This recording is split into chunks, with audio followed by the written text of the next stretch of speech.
পারবে না, ওর বাচ্চা কেউ নাই না। এমন সময়তে হালিমাতুস সাদিয়া মক্কা শরীফে গিয়ে হাজির হলেন। মক্কা শরীফে হাজির হওয়ার পরে আম্মা জান আমেনা রাদিয়াল্লাহু তাআলা আনহা এক সাইডে চুপটি করে মন খারাপ করে বসে আছে।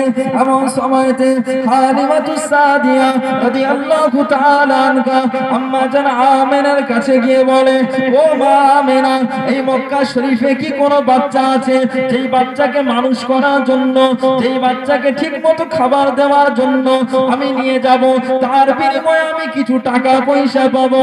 ও মা আমেনা, এই মক্কা শরীফে এমন কি কেউ ছেলে আছে? এমন সময়তে আম্মা জান আমেনা বলতে লাগলেন, ও হালিমাতুস সাদিয়া, এই মক্কা শরীফে একটা বাচ্চা আছে, ওই বাচ্চাটা কিন্তু এতিম বাচ্চা, ওই বাচ্চাটা এতিম বাচ্চা, ওই বাচ্চাটাকে তুমি কি নিতে চাও? এই বাচ্চাটা এতিম বাচ্চা, ওকে কি নিতে চাও? হালিমাতুস সাদিয়া চিন্তা করছে, এতটা দূর রাস্তা আসলাম, ফিরে যাব খালি হাতে? এতটা রাস্তা আসলাম, খালি হাতে ফিরে গেলে অনেক পরিশ্রম। যাক, এতিম হয়েছে তো কি হয়েছে, একবার যে দেখি। আম্মা জান আমেনাকে বলতে লাগলেন, ও বোন আমেনা, কই চলো সেই বাচ্চাকে দেখবো। আম্মা জান আমেনা হালিমাতুস সাদিয়াকে নিয়ে গেলেন।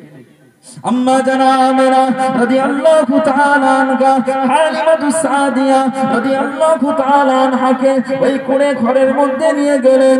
ও ছেলেরা, যুবকেরা, তরুণেরা, আব্বারা, মায়েরা, বোনেরা, কোন নবীর উম্মত হয়ে এসেছেন? আল্লাহ আমার নবীর সম্মানকে কত গুণ আলা করেছে।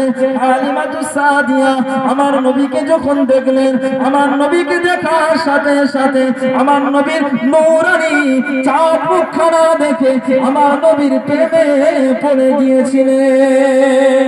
বলেন না সুবহানাল্লাহ। হালিমাতুস সাদিয়া যখন আমার নবীকে দেখলেন,